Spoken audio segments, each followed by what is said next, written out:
तुम्हाला मी आज आहे ना, आपण नियम तयार केले आहेत बरोबर. आपण मूल्यवर्धनावर आधारित नियम तयार केलेले आहेत बरोबर. ते नियमाला धरूनच आपण आता मी तुम्हाला रोज सांगत असते. आपण वर्गामध्ये मॉनिटर निवडलाय की नाही, जेवण तपासण्यासाठी, हे करण्यासाठी. मग आता मी तुम्हाला फक्त काय सांगणार आहे बघा. तुमचे मम्मी पप्पा रोज सकाळी कामाला जातात बरोबर. कामाला जातात. मग काहींची मम्मी जेवण करते, काहींची मम्मी जेवण करत नाही बरोबर की नाही. काही रात्रीचं उरलेलं खाऊन येतात बरोबर. आणि काहींची मम्मी काय करते, पैसे देते बरोबर. आयांची मम्मी पैसे देते, नंतर रिजवाची मम्मी पैसे देते, नॅनूची मम्मी पैसे देते, आयुषची मम्मी पण पैसे देते. म्हणून आयुषच्या तोंडावर बघा, तो चांगलं अन्न खात नाही म्हणून तोंडावर काय आले, पांढरे पांढरे डाग आले. मग ते पांढरे पांढरे डाग का आले. आयुष इकडे ये, लवकर ये, लवकर ये पटकन. बघा शाळेमध्ये आपल्या अन्न खूप छान बनवतात ना मावशी.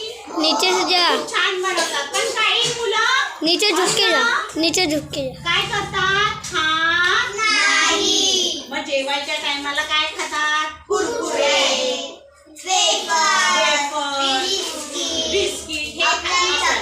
बघा हे मॅगी खातात. बघा हे खाल्लेलं चांगलं आहे का, नाही.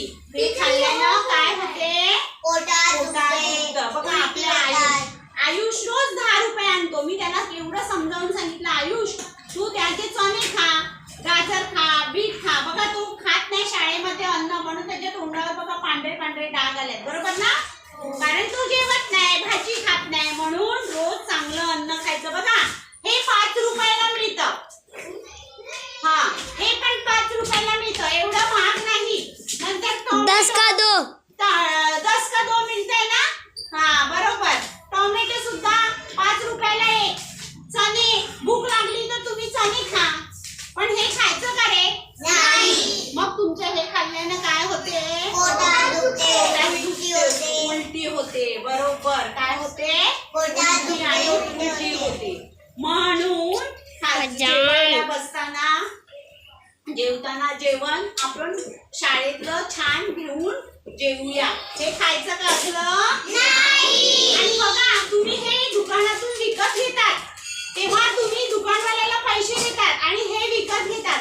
पण ह्याची तारीख, मुदत, ह्याच्यावर तारीख असते. अमुक अमुक दिवसापर्यंतच हे खायचं. पण तुम्ही ते बघत नाही आणि तुम्ही ते खातात. आणि ते खाल्ल्याने काय होतं, तुमच्या पोटात दुखतं आणि उलट्या होतात. त्यामुळे बघा हे खायचं नाही. तसंच बिस्किटवर पण बघा तारीख असते की अमुक अमुक दिवसापर्यंतच हे बिस्किट खायचं. पण तुम्ही तारीख बघत नाही. दुकानवाला पण काही सांगत नाही तुम्हाला. म्हणून दुकानात जाताना नेहमी तारीख बघूनच वस्तू घ्यायची.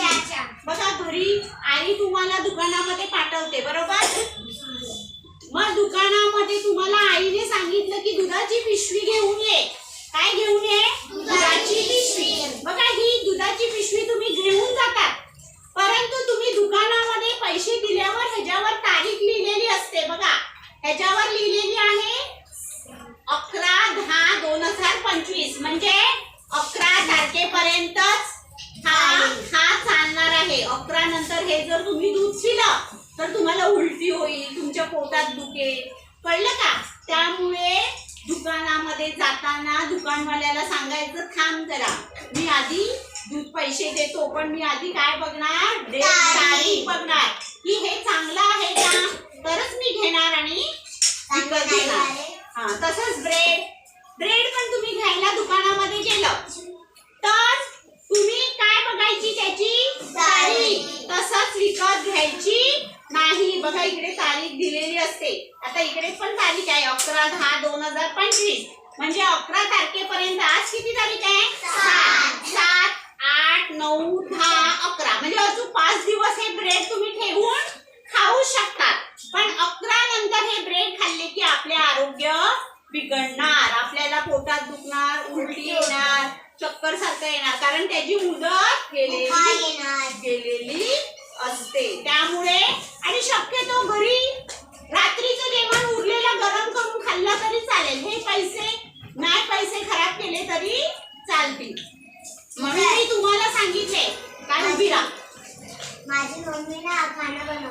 बरोबर. बघा हिची मम्मी जेवण बनवते म्हणून ही पैसे आणत नाही आणि तरी पण ही शाळेमध्ये जेवते की नाही. आपल्या शाळेमध्ये छान अन्न असतं की नाही बनवलेलं. मग तुम्ही आजपासून ते खाणार का? हे खाणार का? हे खाणार? हे खाणार? मग आता सांगा बघू ह्याच्यातलं चांगलं अन्न कोणतं आणि वाईट? खाली बसा. शिवण नाहीये. ह्याच्यामधलं चांगलं कोणतं आणि वाईट? वाईट कोणतं महिपाल? नाही कृषी आहे. वाईट कुठलं? इकडे. बरोबर. हातात धर. बघा आता ह्याच्यामधलं काय खाल्ल्याने आपली तब्येत चांगली होणार? गाजर. आणि हे खाल्ल्याने काय होणार? आणि दुकानामध्ये गेल्यानंतर तुम्ही काय चेक करणार? समजलं आता सगळ्यांना? कळलं? त्यासाठी आपण काही नियम केलेले आहेत आपल्या वर्गासाठी. बरोबर. दररोज वर्गात चांगले स्वच्छ गणवेश घालू. घरी राहणार नाही. दररोज अभ्यास करणार. जेवणापूर्वी हात स्वच्छ करू. जेवताना शांत बसून जेवणार. बाहेरील पदार्थ खाणार नाही. पौष्टिक पदार्थ म्हणजे चणे, केळी, गाजर, बीट खाणार. वर्गात मोबाईल बंद ठेवणार.